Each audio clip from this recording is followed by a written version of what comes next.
heureux, parce que c'est une vraie joie de vous accueillir aussi nombreux ce soir, à l'occasion de la conférence que X-Résistance a organisée, en hommage à notre grand ancien Louis Armand, de l'Académie française, X 1924, compagnon de la Libération, européen convaincu, ancien président de la SNCS et de beaucoup d'autres choses.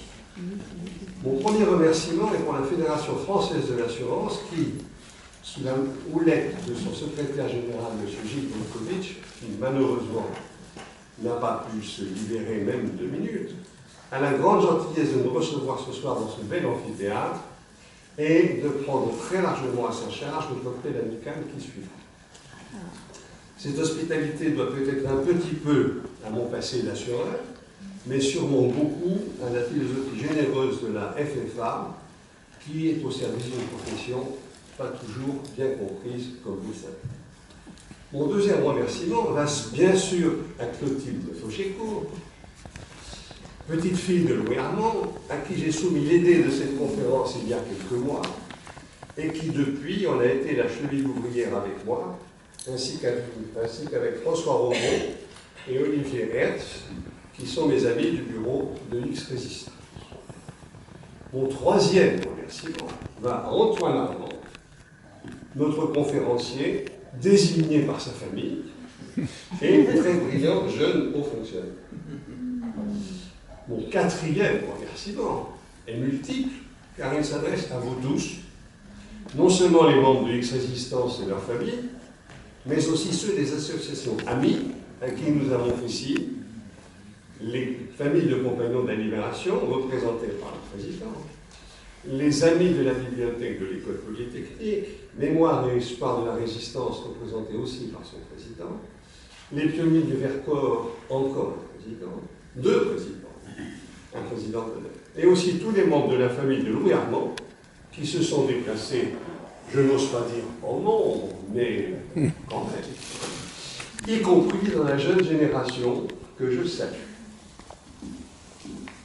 Enfin, mon 5e remerciement, ce sera le dernier, est aussi multiple et m'amène à citer dans un désordre non protocolaire quelques personnalités dont la présence nous honore. Je n'ai pas aperçu M. Pascal Hector. Non, il n'a pas. Non, désolé. Il viendra peut-être tout à l'heure. De l'ambassade d'Allemagne. Il devait nous faire le plaisir de venir. En tout cas, M. Hervé Guémard, ancien ministre et président du conseil départemental. Je vous rappelle que nous avons notre opinion de ça n'est pas une coïncidence. Madame Deschnecker, voilà, de Neuilly, merci. Monsieur Gilles Lévy, président de la Fondation de la Résistance, merci. Monsieur Marbeau, oui, résistant de la première heure, et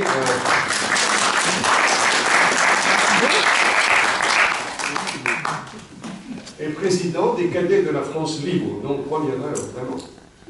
Monsieur Rabier et Madame Pramoton, voilà, du lycée Louis Armand de Paris, que je salue très fort. Je voudrais aussi citer Bernard Rézambert, mais je ne l'ai pas. Il arrive, d'accord, donc, qui est président d'honneur d'X-Résistance et aussi président d'honneur de beaucoup d'autres choses, qui était surtout un homme extraordinaire. Laurent Biès, il n'est pas là, il va être là, je pense, bon, il devait venir, ancien président de l'association des enseignants, et Hubert Lévy-Lambert, qui vient de prendre la parole, et qui est créateur du musée de l'École polytechnique, et mécène à la fois du musée et du monument aux morts, ce qui va évidemment au cœur de X-Résistance. Je n'oublie pas, est-ce que Rose de Beaufort est là? Ah ben voilà Bernard. Je viens de te citer Bernard. Si Rose de Beaufort était là, je vais vous ma chère Rose, un petit sourire de ma part en l'honneur de la famille de Siendan. Voilà. Rose de Beaufort. Je présente 1000 excuses à celles et à ceux que j'ai oubliés et 1000 autres encore à vous tous pour avoir été sans doute trop long. Ayant mis ainsi, nous sommes dans Résistance Faire, la conférence sur les rails, je suis heureux de céder la parole à Antoine Armand.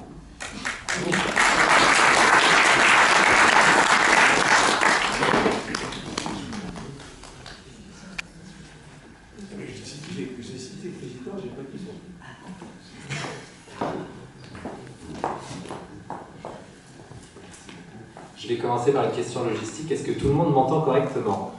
Si ce n'est pas le cas, dites-le. Ou ne le dites pas et restez...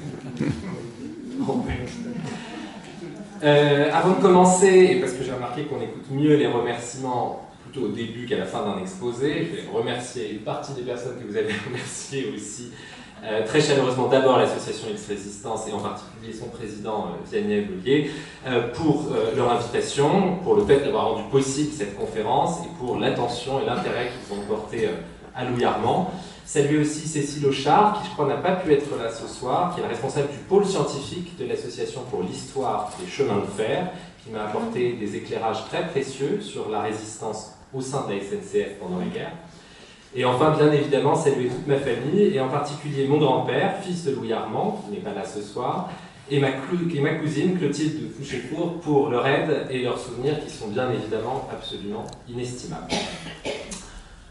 Je vais donc commencer par une question. Qui, parmi vous, a déjà entendu parler de Louis Armand? Bien, donc je vous félicite, vous n'êtes absolument pas représentatif de la population française. Sans surprise. Et pourtant, 12 lycées, 9 collèges, 6 écoles, des rues et des places dans toute la France, des parvis de gare et même une station de métro à Marseille.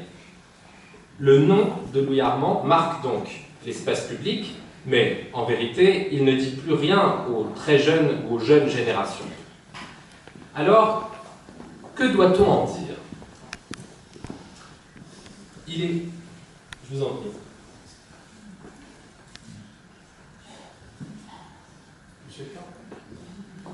Je voudrais saluer l'arrivée parmi nous de M. Hector et de son épouse. M. Hector est ministre conseiller de l'ambassade du RFA et mit herzlichen Glückwunsch. Herzlich willkommen. Also, que doit-on en dire de Louis Armand, de cet homme multiple? Au premier abord, il est assez difficile pour celui qui se penche sur son parcours d'en dégager un trait principal.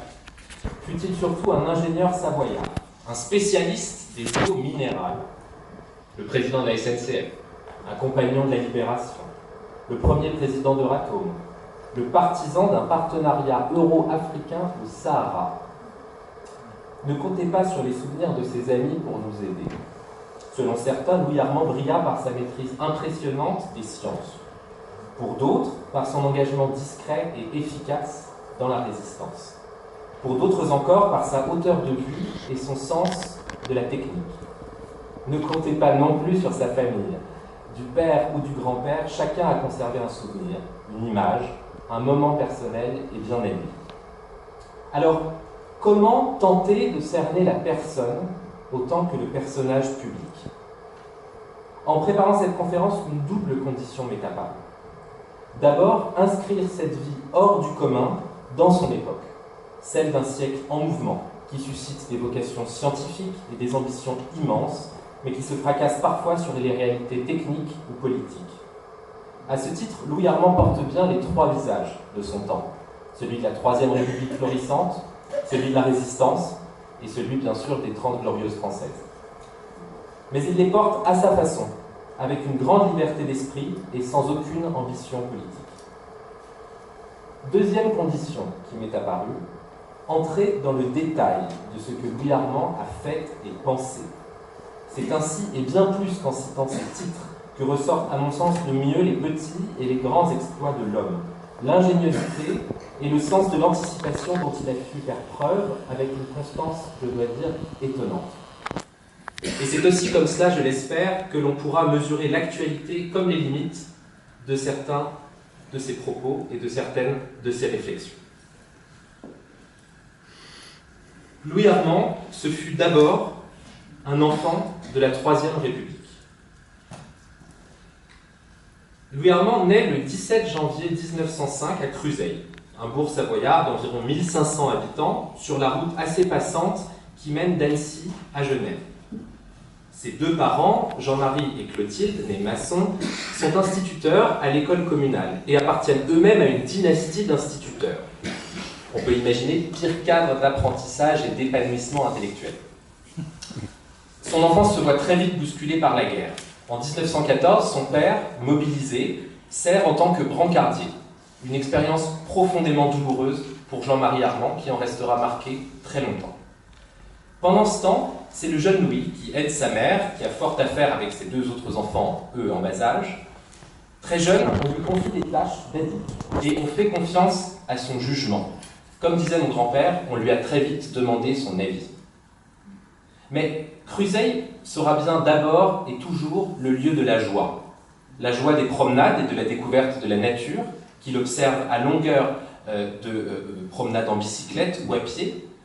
La joie des premières expériences scientifiques, avec le pharmacien du village, pour lequel il fabrique à 10 ans la digitaline manquante pendant la guerre, ou avec lequel il fabrique un appareil photo qui servira à photographier les gens qui souhaitent passer en Suisse pendant la guerre. L'empreinte que laisse donc sa province natale en lui est durable. C'est aussi à Cruseille qu'il rencontre Geneviève, fille de Maria Gazelle, venue s'installer dans la maison familiale à la mort de son époux, qui était lui professeur de latin à Thonon. Tous deux se lient d'amitié, et plus, et se marient en 1928. Ils formeront un couple uni tout au long de leur vie, et à chaque moment difficile, Geneviève constituera à la fois un pilier et un rempart pour Louis. La Savoie, Louis Armand lui est plus que fidèle. Il contribue, vous le savez, à de nombreux ouvrages sur sa région natale. Homme public, il écrit régulièrement pour la presse savoyarde. Membre des Amitiés savoyardes, il appartiendra à l'Académie de Savoie et sera fait citoyen d'honneur de la ville d'Annecy. Académicien, il plaidera même pour faire entrer plusieurs mots que je vous épargne du patois savoyard dans le dictionnaire. Mais plus sérieusement, pour l'Européen convaincu et pour le patriote français, l'attachement à sa région natale est tout sauf antithétique. Il conçoit la Savoie comme un territoire carrefour, dont l'identité singulière, affichée, affirmée, ne l'empêche en rien d'être ouverte sur ses voisins. Il y verra un exemple patent dans le percement du tunnel routier du Mont-Blanc en 1965, et pour le citer, la montagne qui séparait devient la montagne qui unit. Louis Armand, c'est aussi un enfant de la Troisième République, parce que c'est aussi un enfant de la méritocratie républicaine. Et de ce point de vue-là, Cruseille sera la piste de décollage de sa carrière scolaire et universitaire.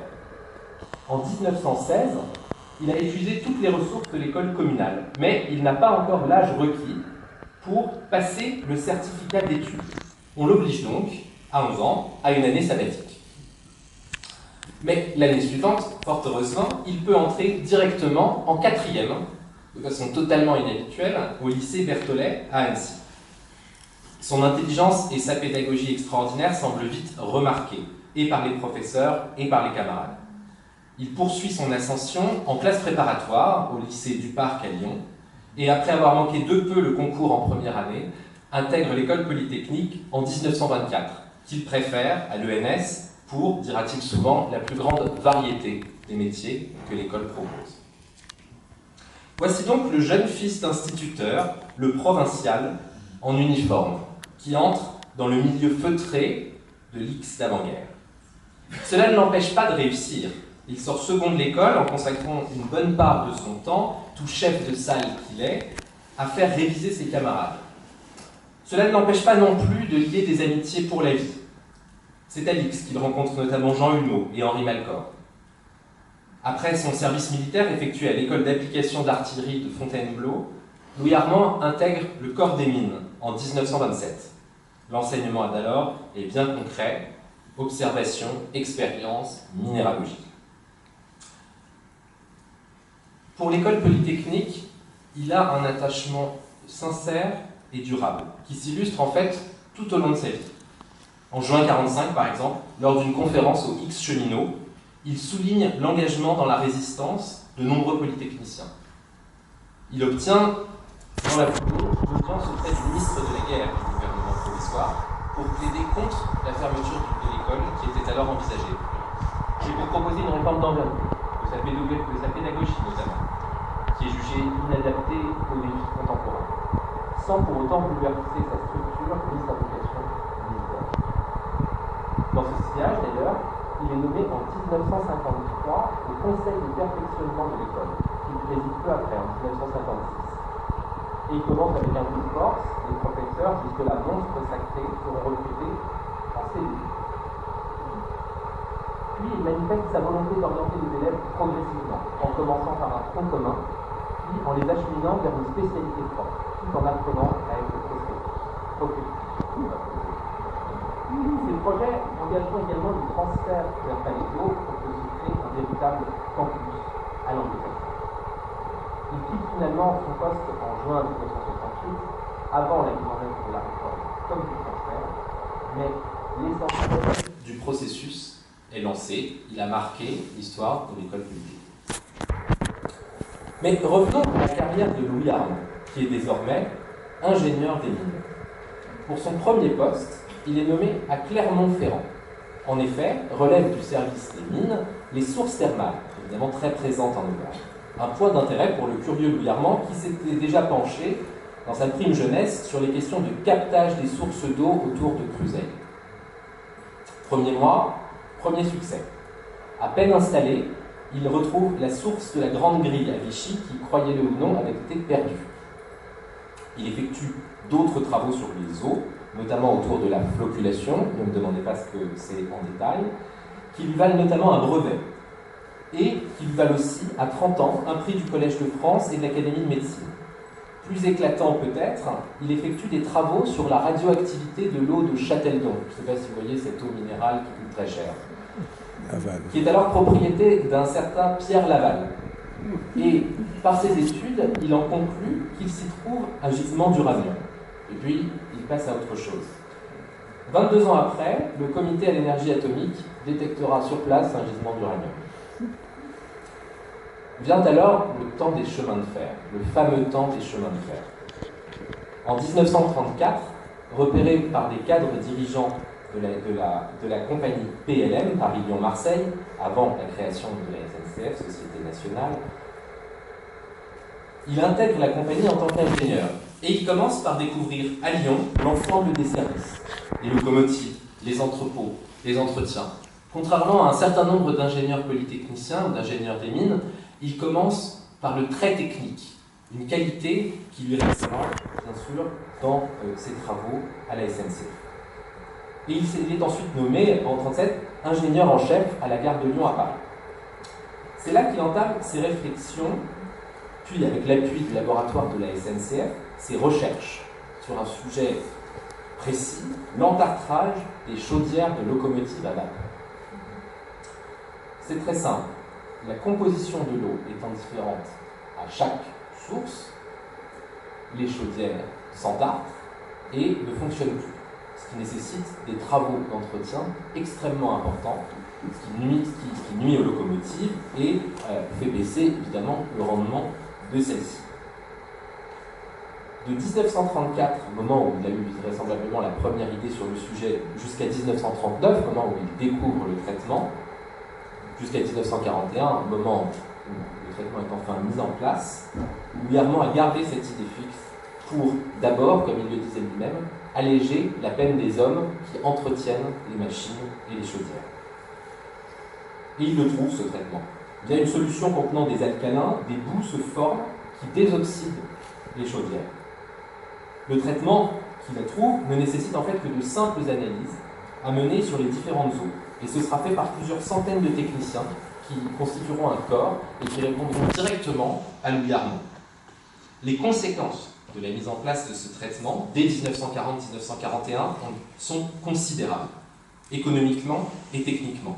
Réduction drastique de la quantité de charbon nécessaire, du nombre d'heures d'entretien, a fortiori du nombre de locomotives nécessaires. Pour vous donner une idée, on estime que le rendement kilométrique est à peu près amélioré de 40% et que les travaux de chaudronnerie sont divisés par 16. Mais tout concentré qu'il est sur ces travaux techniques, Louis Armand ne découvre pas pour autant le nazisme ni la situation géopolitique en 1939. Ses amitiés polytechniciennes, ses lectures l'ont rendu vigilant à la montée des tensions de l'entre-deux-guerres. On a même retrouvé chez lui un exemplaire de Mein Kampf, annoté très précisément, ce qui donnait une indication de l'importance qu'il accordait à l'ouvrage et à son auteur. Lorsque la guerre éclate, et compte tenu de la brièveté des combats, Louis Armand n'est pas mobilisé.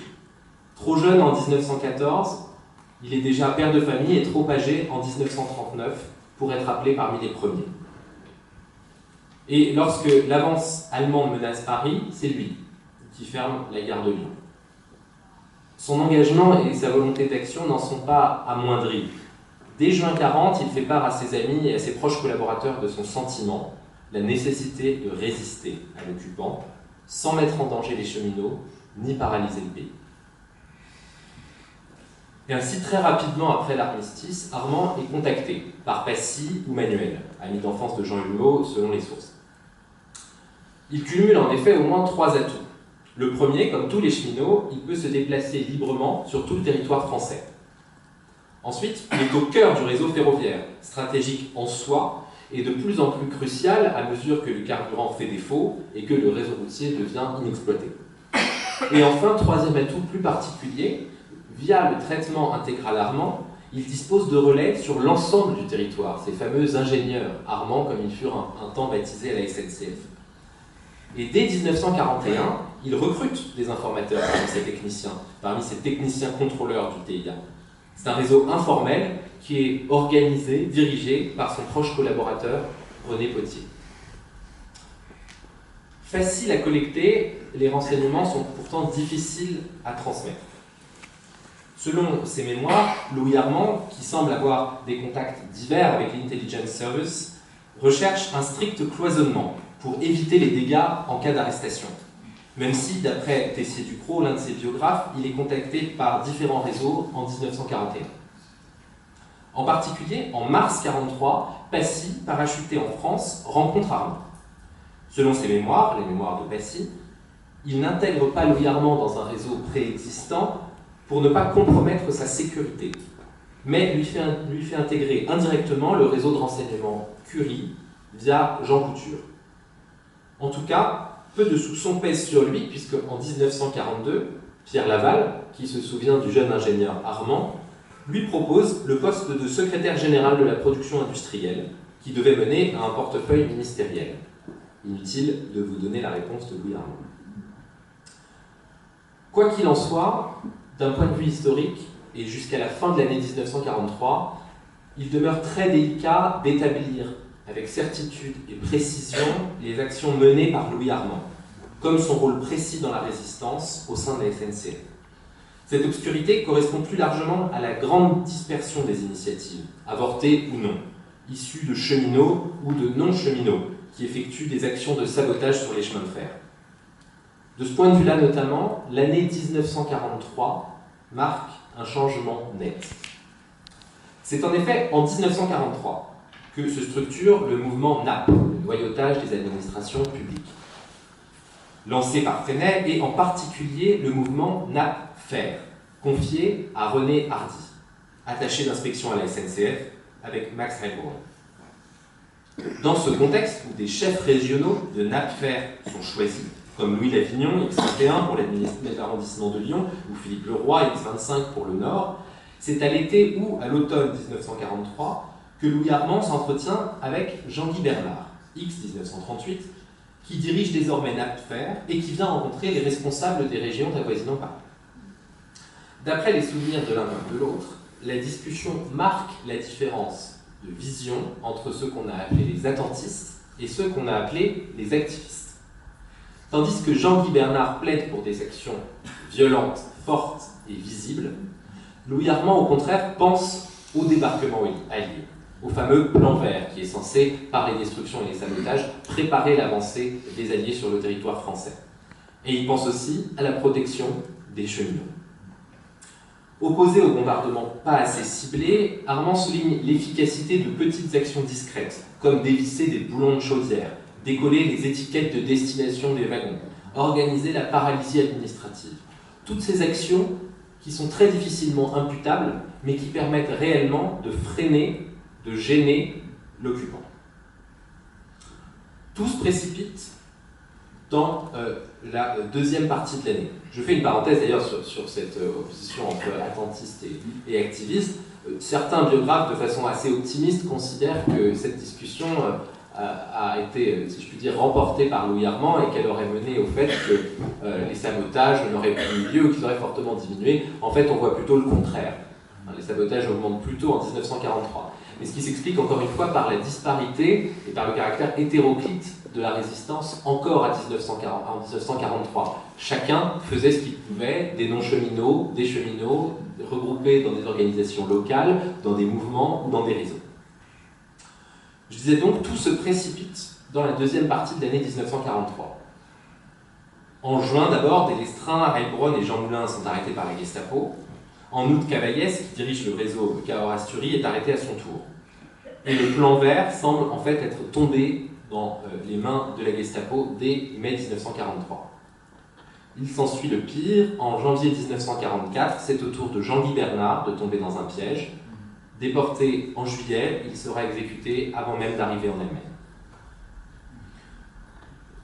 Louis Armand remplace donc au pied levé Jean-Guy Bernard à la tête de Napfer, qui a été rattaché à la délégation générale par l'intermédiaire de Chaban-Delmas.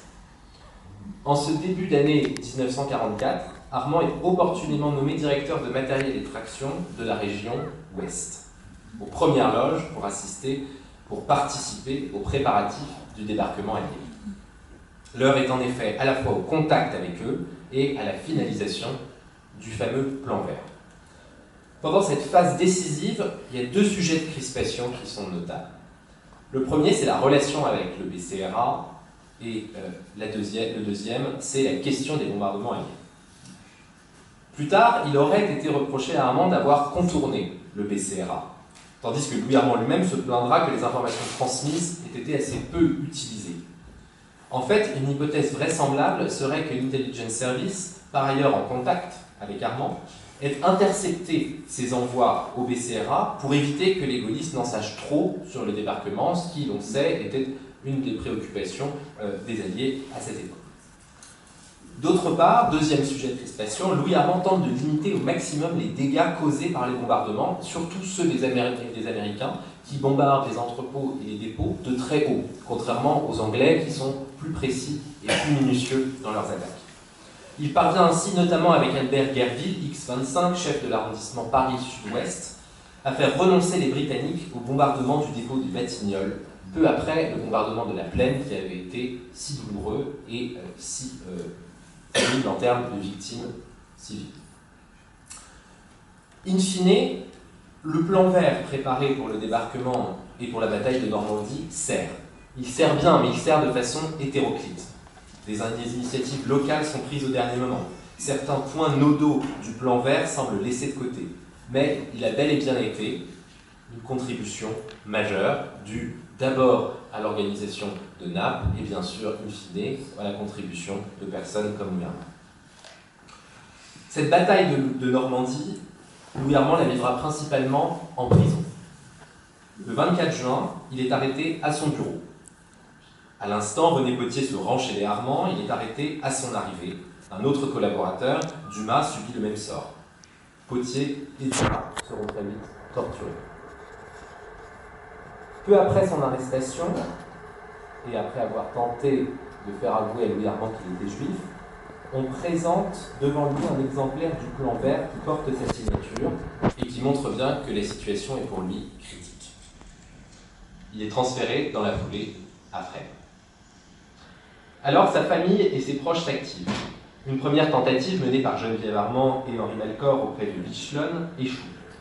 Puis c'est un jeune X, Pierre Patin, qui met en contact la famille avec un certain William Harden. Par l'intermédiaire de ce Britannique, un colonel de la Gestapo semble prêt à mettre à l'abri Louis Armand de la torture contre 2 millions de francs.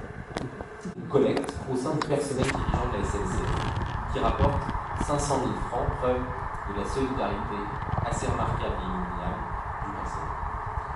Un autre ami fournit 500 000 francs. La résistance remet 2 bons de trésor, à 1 million de francs en garantie. Le ministre des Finances du gouvernement provisoire, d'ailleurs, les fera rembourser des années d'après. En tout, 1 million obtenu s'avère suffisant pour le colonel. Louis Armand ne sera pas torturé. Mais après l'attentat du 20 juillet contre Hitler notamment, la tension monte d'un cran supplémentaire. Geneviève Armand apprend que Louis a été condamné à mort. Mais l'avancée des Alliés pèse aussi dans la balance. Le 8 août, Fresnes est évacué. Sur les près de 3000 prisonniers désignés au départ, 200 sont retenus en otage en France, dont Louis Armand. Le 10 août, alors que les communistes y ont proclamé la grève, la Wehrmacht fait savoir à la SNCF que Louis Armand et 57 autres cheminots, dont à l'époque le président de la SNCF, Pierre-Eugène Fournier, qui avait été arrêté pour l'exemple, seraient fusillés si le travail ne reprend pas. Sur instruction du directeur général, une dizaine d'ingénieurs, dont Pierre Patin, sauvent les apparences en assurant une circulation minimale, notamment en banlieue ouest. Et le 15 août, 2500 prisonniers sont envoyés en Allemagne, dont Gautier, dont Dumas, qui n'en reviendront pas. Finalement, c'est par l'entremise du fameux consul général de Suède à Paris, Raoul Nordling, que l'on parvient à un accord avec l'occupant, et le 18 août, Louis Armand est libéré. Il est libéré sain et sauf, grâce aux démarches familiales, grâce aux amis, grâce au mouvement de solidarité du personnel et des dirigeants de la SNCF, grâce à l'avancée des Alliés, bien sûr, à son poids public, qui en fait un otage de choix, à garder jusqu'au bout, grâce à la chance aussi, probablement. Peu après, le décret du 18 novembre 1944 fait Louis Armand compagnon dans l'ordre de la Libération. 2 autres cheminots, d'ailleurs, Maxime Guillot et Gabriel Thierry, seront également élevés dans l'ordre. Peu avant, au début du mois de septembre, même si on n'est pas sûr de la date précise, De Gaulle et Armand se rencontrent pour la première fois. Et ça se passe mal. Le malentendu concernant les relations que j'ai évoquées avec le BCRA joue très certainement. La différence de perception quant aux relations interalliées, quant à l'expérience de guerre qui n'a pas été la même entre résistants de l'intérieur et gaullistes, joue aussi. En outre, il semble qu'il y ait eu de la part du général le sentiment d'avoir affaire, il le dira lui-même selon Murphy, à un pédagogue et à un idéaliste. Ce qui, dans la bouche de Gaulle, ne sont pas des éloges. Désormais compagnon de la Libération, une autre bataille commence, celle de Résistance Faire, qui n'a pas existé avant la guerre, qui est une association de réconciliation et de reconstitution mémorielle, sous ce nom-là. Elle est constituée en décembre 1944 pour regrouper les cheminots ayant, je cite, participé activement à la résistance sur les chemins de fer. Et elle a une dimension très urgente, comme le prouve d'ailleurs ce gala qui a été organisé en novembre 1944, avant même la constitution de l'association. Elle a d'abord un objectif de solidarité à l'égard des familles des plus de 3000 cheminots tués ou disparus pour leurs actes résistants et des 500 qui ont rejoint les maquis. Elle fournit de ce point de vue-là une aide sociale discrète mais très intense, fortement alimentée par les recettes du film La bataille du rail. Mais cette association, elle a aussi un objectif de ce qu'on pourrait appeler une commémoration consensuelle. Elle forge l'image d'une entreprise résistante, via la bataille du rail, bien sûr, succès international, via l'ouvrage de Paul Durand, préfacé par Armand et, comment dirais-je, soutenu par les comités historiens d'époque, et aussi contre la mémoire construite par le PCF, qui à l'époque fait l'éloge de Pierre Sémard dans des obsèques grandioses, mais aussi diffuse l'idée selon laquelle seule la base de la SNCF aurait résisté, les personnels dirigeants, en bons capitalistes, ayant été vendus à l'ennemi. Mais c'est aussi un moyen de rattacher cette résistance, tout à fait dans l'esprit du Conseil national de la résistance d'ailleurs, de rattacher cette histoire à un horizon, celui de la reconstruction, alors que les 2/3 du réseau ferré sont en lambeaux. Et d'ailleurs, au premier gala de Résistance Faire, celui-là même, Louis Armand, qui fait un récit assez policé et embelli de la résistance cheminote, s'exclame, je cite, « Nous, cheminots, à peine la libération terminée, avons trouvé devant nous une tâche immense, une tâche noble, parce qu'en liaison directe avec l'action de guerre et la reprise économique. Aujourd'hui et demain, les cheminots résistants, conscients de tout ce que représente la victoire, veulent aider non seulement à la reconstruction matérielle, mais de façon plus générale au redressement du pays. L'idéal qui les a guidés pendant la guerre, ils veulent le mettre au service de la France dans la paix. Il y a là bien évidemment une forme de rhétorique officielle qui se retrouve très fortement dans la bataille du Rail, sortie en 1946, qui, comme je le disais, est un succès mondial, qui fédère aussi les cheminots dans ces temps qui ne sont pas plus faciles, ceux de la reconstruction, ceux de 1947, 1948, où les conflits syndicaux, les conflits avec les communistes et la CGT font rage. Et moi-même qui n'avais pas vu ce film, je l'avoue avec beaucoup de honte, je me suis quand même demandé en préparant cette conférence pourquoi ce film avait autant marqué. Et donc je ne résiste pas, si vous l'acceptez, à vous passer un petit extrait du fameux déraillement, qui montre, d'ailleurs je le commente avant pour éviter d'interrompre au milieu, ce qui est toujours extrêmement désagréable, qui montre bien l'image qui est tentée d'être formée, à la fois une résistance des cheminots, des non-cheminots, qui est parfaitement coordonnée, une entente et évidemment une conception un petit peu méprisable des occupants qui ne comprennent pas, enfin qui laissent passer le premier train, vous verrez le premier train blindé qui dépasse, comment dire, précède le conflit, le convoi d'armement allemand, le train en cours d'opération qui transporte des blindés légers de façon assez simple. Je vous laisse donc profiter de ce court extrait. Avec le son, c'est mieux. Est-ce qu'on a le son? Vous savez, si on a le son, j'aurais dû vérifier ça avant. Peut-être non. Mais c'est pas sûr parce qu'on n'a pas le son. Sinon en muet, mais c'est un peu. Bon, c'est dommage parce que la musique est tout à fait entraînante.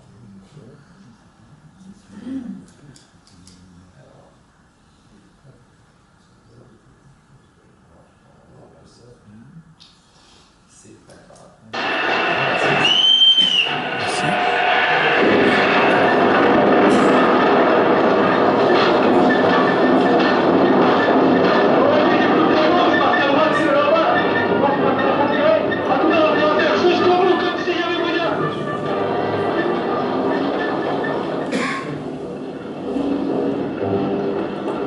Ça, c'est le convoi qui est censé vérifier qu'il n'y a pas d'acte de sabotage.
ce que montre le film, c'est-à-dire l'idée de quelques Français démunis mais solidaires qui arrivent à mettre à bas une puissance très forte et qui opprime. Je disais donc qu'il y a bien évidemment une forme de rhétorique officielle, mais de la part de Louis Armand, il y a probablement aussi la conviction d'un homme, lorsqu'il parle de l'idéal de l'après-guerre, la conviction d'un homme qui, d'après ses souvenirs en tout cas, en prison, pensait déjà à l'électrification des lignes de chemin de fer en courant usuel, quand il était à Fresnes, et qui pensait toujours à ce qu'il y avait à faire plutôt qu'à ce qui avait été fait. Comment alors se passe l'après-guerre? L'après-guerre commence pour Louis Armand par un refus, celui d'entrer dans la sphère politique. En 1946, une certes éphémère proposition lui est formulée d'intégrer le gouvernement. Quoique vite retirée, elle n'enthousiasme pas Louis Armand. C'est le premier refus, or bien sûr celui fait à Laval, d'entrer en politique. Et c'est aussi l'un des premiers marqueurs de la distance qui ne fera que croître entre certains gaullistes historiques et Armand qui pense d'abord à la technique. Dès la Libération donc, il se remet au travail. Il lance des essais sur l'électrification, présentés dès la fin de l'année 1944 au président de la SNCF. Son idée, que les lignes circulent grâce au courant usuel, c'est-à-dire le courant industriel, alternatif à 50 périodes par seconde, et non pas un courant différent de celui qui est utilisé par l'industrie.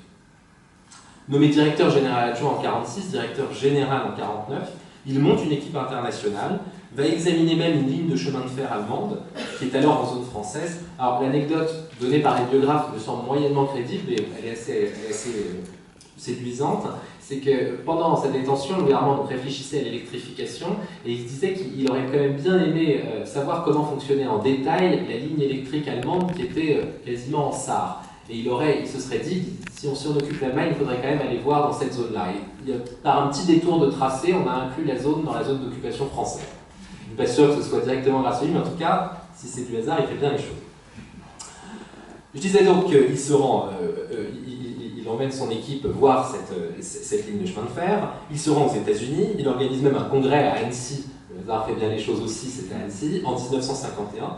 Mais en fait, à ce moment-là, peu de personnes adhèrent à l'électrification. Pour la plupart, et notamment pour ses amis à la SNCF comme en dehors, l'automobile est censée remplacer le train, tout simplement. Et le train appartient déjà au XIXe siècle, le futur sera donc bien sûr automobile. Au contraire, Louis Armand, quasiment prophétique aujourd'hui, annonce un paradoxe apparent, juste, je cite, « Justement, c'est quand tout le monde aura son automobile que les gens reflueront vers le train ». Finalement, après les progrès techniques avérés des lignes électriques et des records de vitesse atteints par ces locomotives, 330 km/h en 1955, ce qui ne sera pas battu avant les années 70, la ligne Valenciennes-Thionville est inaugurée par Mendes France, comme on le voit ici, c'est la photo que j'ai mise. L'année précédente, Armand avait d'ailleurs refusé une nouvelle fois d'entrer dans son cabinet. Et l'écart se creuse, c'est d'ailleurs Chaban qui est à côté d'Armand ici, l'écart se creuse à nouveau entre le politique et le fonctionnaire. L'électrification se propage en France et demeure d'ailleurs l'un des plus grands succès internationaux de la SNCF. Rapidement, le système est adopté dans le désordre par le Katanga, le Portugal, le Japon et plus de 25 autres pays suivent la tendance. Mais évidemment, la modernisation ne peut pas se limiter aux progrès techniques. Elle implique la fermeture de petites lignes, elle implique des plans de rationalisation économique qui y sont adjoints. En plus, Louis Armand navigue dans un climat social tendu dès 1947, où il se fait de la CGT, qui le prenait d'ailleurs pour un pro-américain, ce qu'il était, et un anticommuniste, ce qu'il était aussi, une ennemie, en assurant conformément aux instructions la répulsion du conseil d'administration. Certes, farouchement anticommuniste, Armand n'en est pas moins sensible à la question sociale, comme on le dirait aujourd'hui. Le traitement intégral Armand, puis l'électrification, il insistera sur ces points toute sa vie, réduisent considérablement la pénibilité des travaux des cheminots.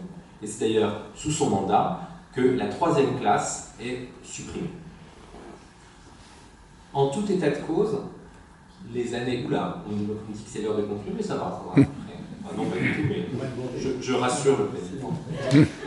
En tout état de cause, les années 1950 sont bien l'âge d'or de Louis Armand. Auréolé de ses actes de résistance, devenu président de la SNCF en 1955, il devient aussi un acteur international des chemins de fer. Président de l'Union internationale des chemins de fer en 1949, il met déjà en œuvre ses convictions européennes en créant un office commun de recherche pour que l'ensemble des matériels européens soient unifiés, ainsi qu'un pool de wagons Europe en 1953 pour réduire le coût des transports ferroviaires européens. Entraîné dans son élan planificateur, il pense même un début d'Eurafrique. Nommé au bureau d'ouvrages et d'études pour le Sahara en 1952, il se trouve devant l'Assemblée algérienne en 1956, alors que du pétrole vient d'être découvert dans le Sahara, pour y proposer une exploitation industrielle partenariale, afin notamment de renforcer les économies d'Afrique du Nord. Mais la guerre d'Algérie prend vite le dessus et le Sahara devient bien l'un des enjeux majeurs du conflit. La fin des années 50 et surtout son implication dans le projet de nucléaire civil européen constitue le grand tournant pour l'Iran. Cette question du nucléaire civil européen, qui combine des défis techniques majeurs relatifs aux centrales nucléaires à leur fonctionnement et la possibilité d'une avancée européenne véritable, passionne l'Iran. Dès 1955, il rend un rapport pour l'OSCE sur les possibilités offertes par l'énergie atomique. Peu après, en 1956, le comité intergouvernemental pour la préparation des nouveaux traités européens demande aux trois sages, Franz Etzel, Francesco Giordani et Louis Armand, d'esquisser un futur comité européen, Euratom. Armand en devient le premier président le 1er janvier 1958. Après 24 ans dans l'entreprise, il quitte la SNCF, celle qu'il appelle sa patrie professionnelle. C'est pour lui, sans aucun doute, une erreur. Partisan d'un nucléaire civil et d'un nucléaire mutualisé européen, concentré sur les techniques à faire progresser davantage que sur les négociations administratives et politiques européennes, Armand se trouve vite en opposition avec le général de Gaulle, revenu sur le devant de la scène politique en printemps 1958. Ils se sont dépourvus d'impact et ils se sont déçus, et à peine un an après sa nomination, démissionnent. Le choc est rude. Aucun poste ne lui est proposé à la SNCF qu'il aurait aimé rejoindre. Armand tombe dans une forme de dépression qui durera près d'un an. Entouré par ses proches, il retrouve de l'énergie. Président des houillères du bassin de Lorraine de 1959 à 1964, il se plonge à nouveau dans la technique et à nouveau dans un des métiers proches de sa formation initiale, ingénieur des mines. Il occupe aussi le poste permanent de secrétaire général de l'Union internationale des chemins de fer dès 1961, pour accompagner notamment un projet qui lui tient à cœur depuis de nombreuses années, celui de l'attelage automatique des wagons. Jusqu'aux années 70, les wagons étaient attelés par des hommes, par des cheminots, ce qui présentait à la fois une difficulté en termes de pénibilité de travail et bien sûr un risque professionnel important. Mais les années 1960, ce sont surtout pour lui des années passées dans l'entreprise privée. Entouré par ses proches et notamment par sa femme, encouragé à le faire, il intègre le conseil d'administration de nombreux groupes comme Westinghouse, qui lui semble avoir pris une longueur d'avance sur le groupe français, par exemple en matière de nucléaire civil. Ces années-là, ce sont aussi les années de l'exploration intellectuelle, celles où il lutte pour diffuser des idées sur l'économie, sur la société, l'environnement aussi, dont on a pu mesurer depuis longtemps l'avant-gardisme. Prenons d'abord la vision de l'économie et de la société qu'il développe dans le fameux rapport Rueff-Armand.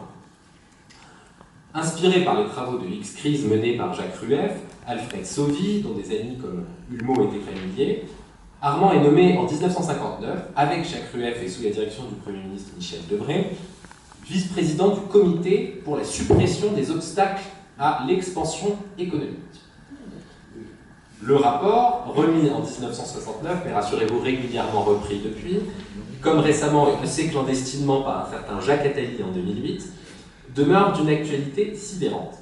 Libéralisation du secteur des taxis et des professions réglementées, renforcement de la formation continue, adoption du tournant informatique, auquel il accorde d'ailleurs une importance particulière au sein de l'Union internationale des chemins de fer, en développement de la cybernétique, et qu'il défend d'ailleurs en faisant ajouter le mot informatique au dictionnaire de l'Académie française.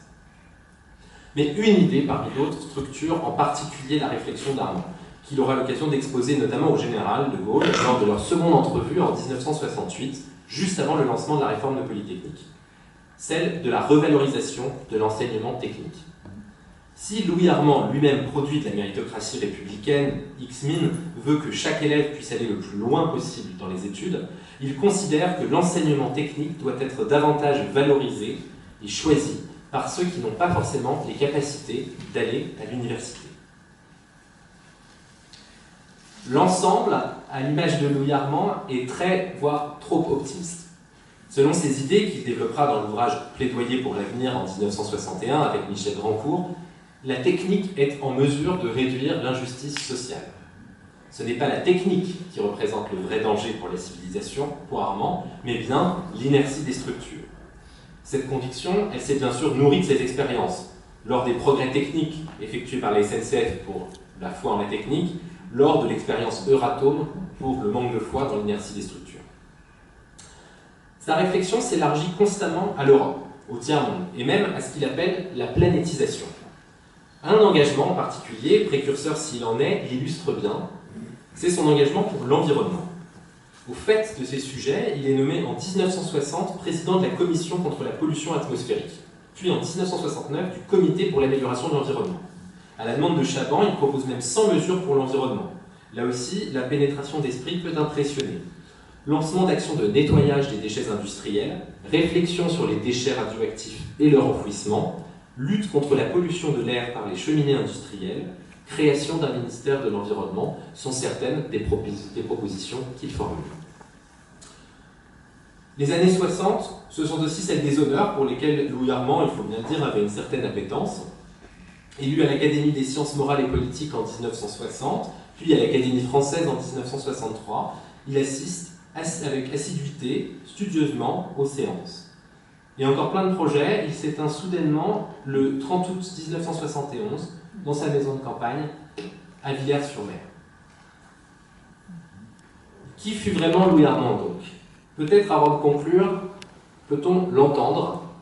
Il est invité dans une émission qui s'appelle L'invité du dimanche, juste après une séquence qui montre son intronisation à l'Académie française, et vous allez voir, le présentateur lui demande ce que ça lui fait d'être devenu académicien.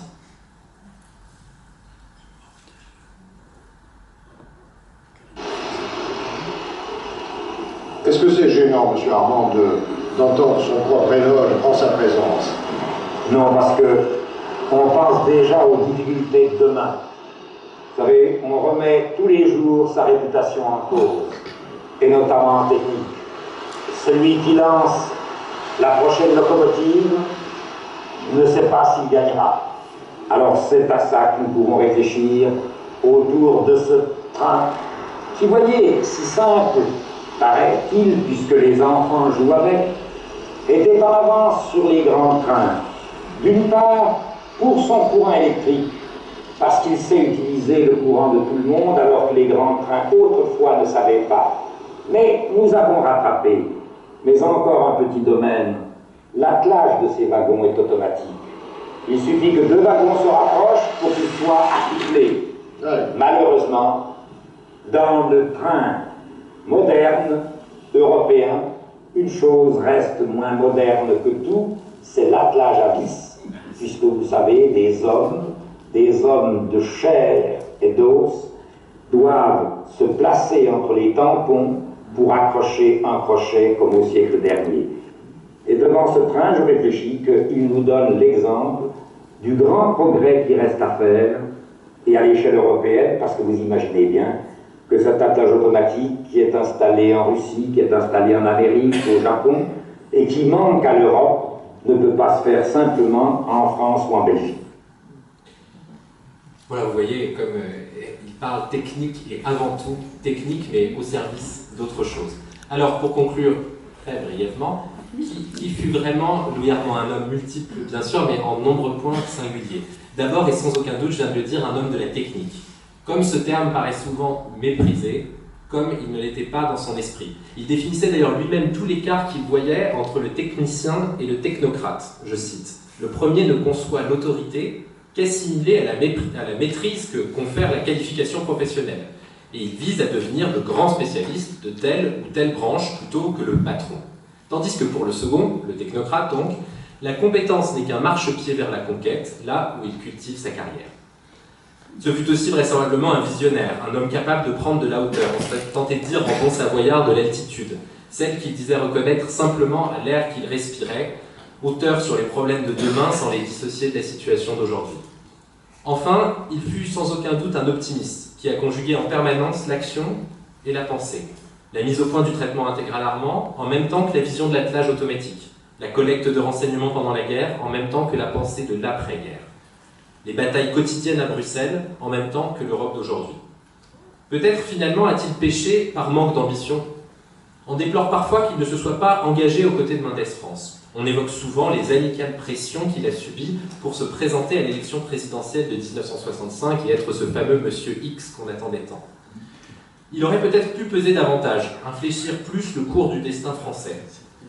Mais n'oubliez pas non plus que s'il a pu faire et dire tant de choses, c'est parce qu'il fut constamment ce qu'il est assez difficile d'être à ces sommets, c'est parce que finalement il fut assez libre. Je vous remercie.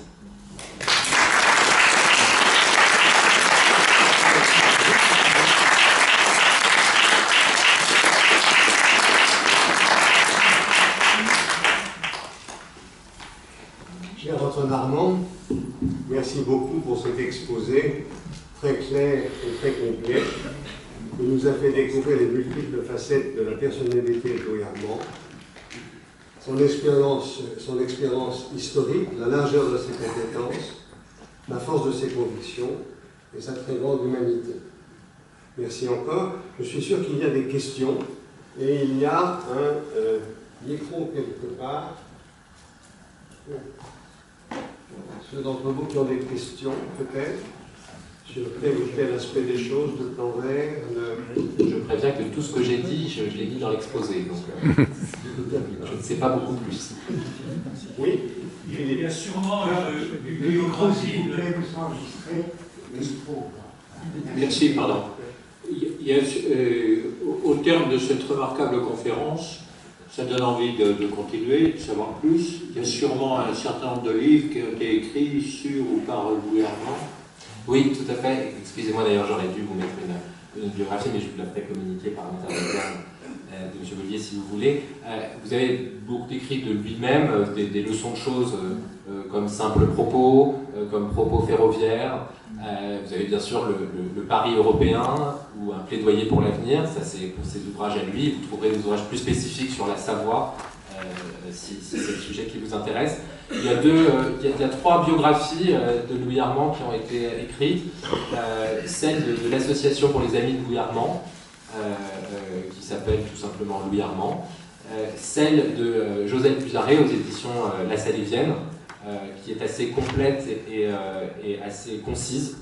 Et une qui est plus que complète, c'est-à-dire qu'il y a des choses qui ne sont pas de Louis Armand dedans, mais qui est à la fois riche, étoffée et plus littéraire. C'est celle d'Henri Tessier-Ducrot, qui s'appelle Louis Armand, visionnaire de la modernité. Et je vous communiquerai les références si vous voulez. Excusez-moi de les avoir mises ici.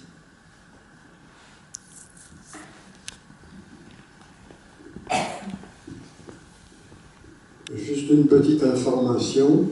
Vous avez évoqué les facilités de communication entre Louis Armand et toutes les régions du chemin de fer, grâce au réseau de ces techniciens du traitement intégral. Il y a eu une autre circonstance matérielle qui a beaucoup facilité les choses, c'est qu'à l'époque, la SNCF disposait de réseaux téléphoniques privés le long des voies, totalement indépendants du réseau des VTT. Et ça permettait de communiquer en toutes circonstances, même quand le réseau public était arrêté ou censuré.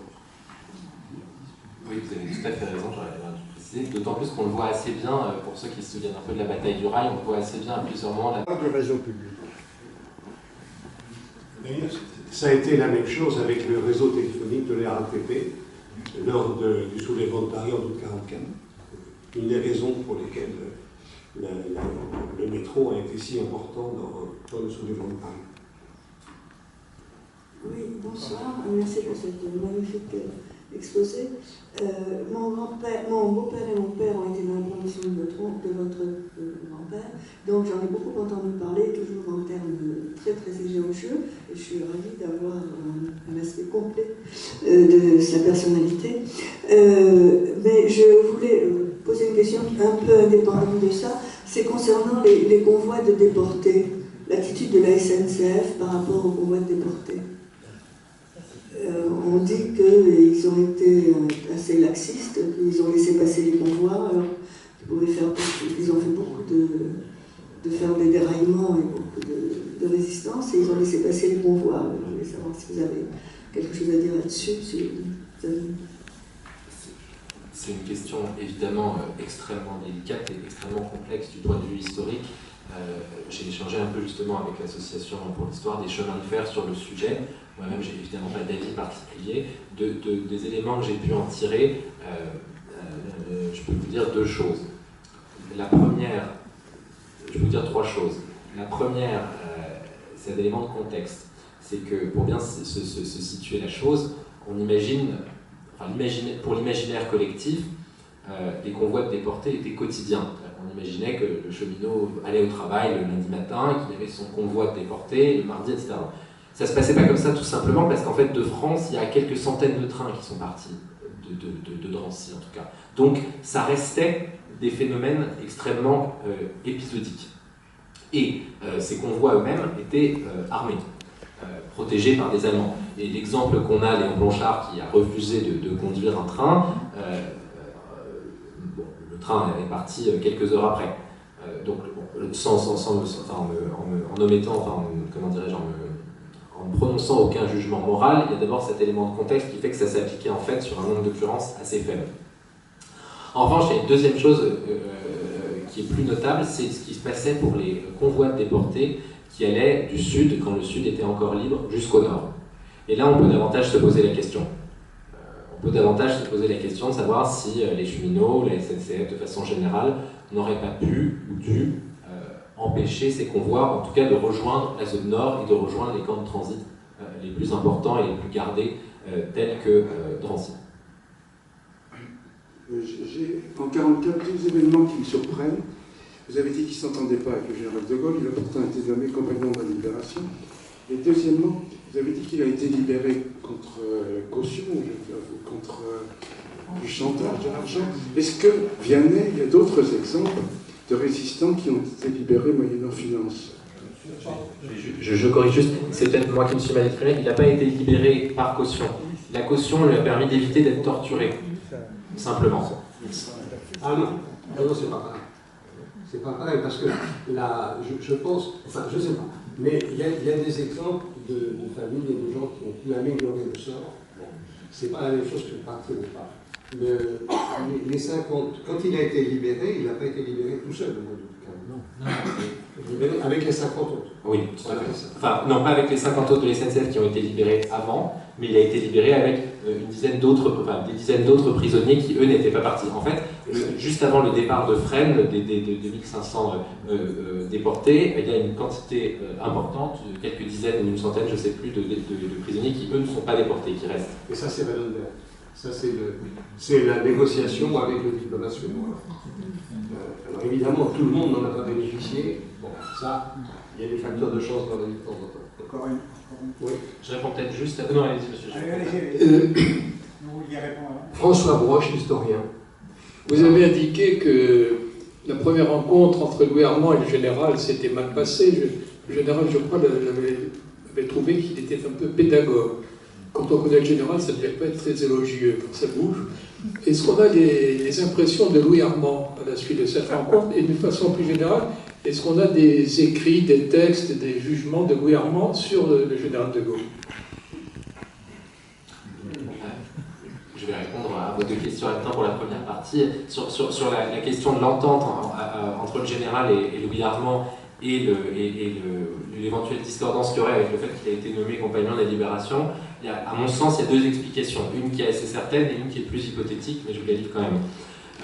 La plus certaine, c'est que, premièrement, il avait eu un rôle majeur dans l'organisation de la résistance et dans la diffusion, la conception du plan vert, et qu'à ce titre, Donc à ce titre, il était reconnu, si ce n'est par le général, du moins par ses pairs, comme méritant d'être élevé à l'ordre de libération.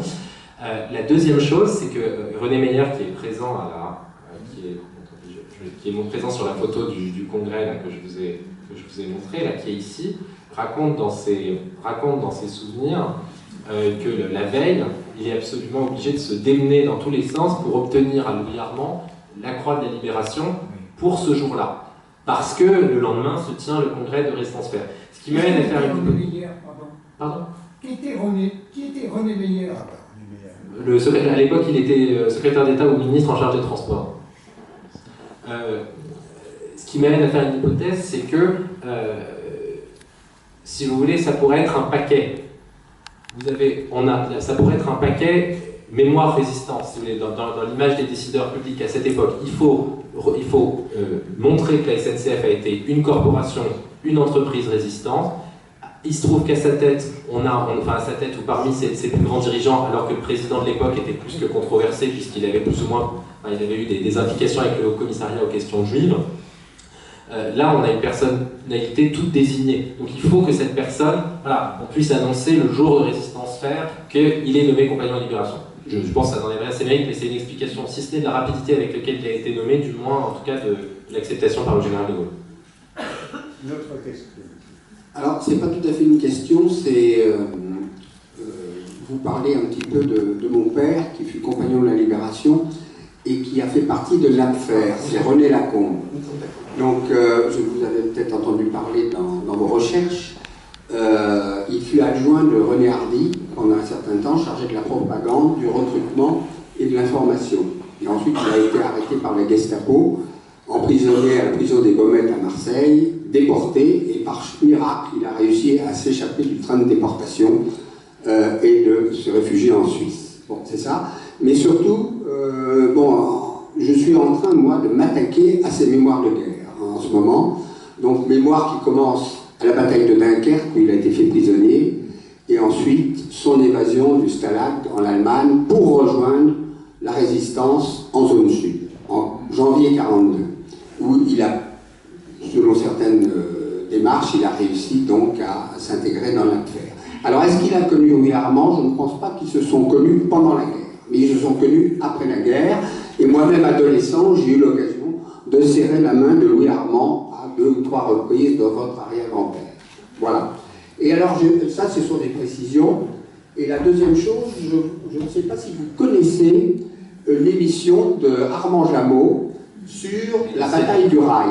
Et c'est très intéressant, cette émission. J'ai pu la récupérer aux archives de l'audiovisuel, cette émission d'Armand Jameau, parce qu'on retrouve dans cette émission des dossiers de l'écran, on retrouve donc Louis Armand avec un certain nombre de compagnons de la Libération qui ont été résistants dans l'affaire, et puis d'autres, des représentants du FTP, des représentants aussi des différents mouvements de résistance. Et on a des précisions, justement, techniques lors de cette émission sur la façon dont les résistants opéraient les sabotages des trains. C'est une émission très intéressante que vous avez peut-être connue, où les téléspectateurs posaient des questions à propos du film La bataille du rail, et où Louis Armand répondait et animait ce débat avec Armand Jameau, et dont mon père était d'ailleurs partie prenante. Voilà, donc je vous conseille, si vous pouvez retrouver cette émission des dossiers de l'écran sur la bataille du rail, d'essayer de la retrouver pour avoir des compléments d'information sur l'activité de Louis Armand pendant la période de guerre. Tout à fait, elle est disponible en ligne sur les archives de l'INA, directement sur Internet, où vous les trouverez. Je nuancerai quand même seulement quelque chose, si vous me permettez, c'est que il me semble que c'est une émission qui date de 1968 ou 70, je ne sais plus, et Louis Armand, mais les autres aussi, tiennent encore une fois un discours extrêmement fédérateur, uni, et il faut bien le dire, assez peu nuancé sur l'ensemble de la résistance cheminote. Et la projection de la bataille du rail est justement faite pour cela. Et on est à la période de transition, juste avant que les questions profondes sur la collaboration soient posées en France. Donc les informations sont quand même à prendre avec une certaine prudence, selon moi. Bon, enfin, il signale dans cette émission qu'il y a quand même eu 800 fusillés parmi les cheminots et les résistants, à Résistance Faire, 800 fusillés, et il y a eu 2000 déportés. Et même probablement plus d'après les dernières études qui ont été faites. C'est ce qu'ils disent dans cette émission. Merci à tous. pour ces questions et ces précisions. Et pardonnez-moi quelques mots de plus avant notre apéritif.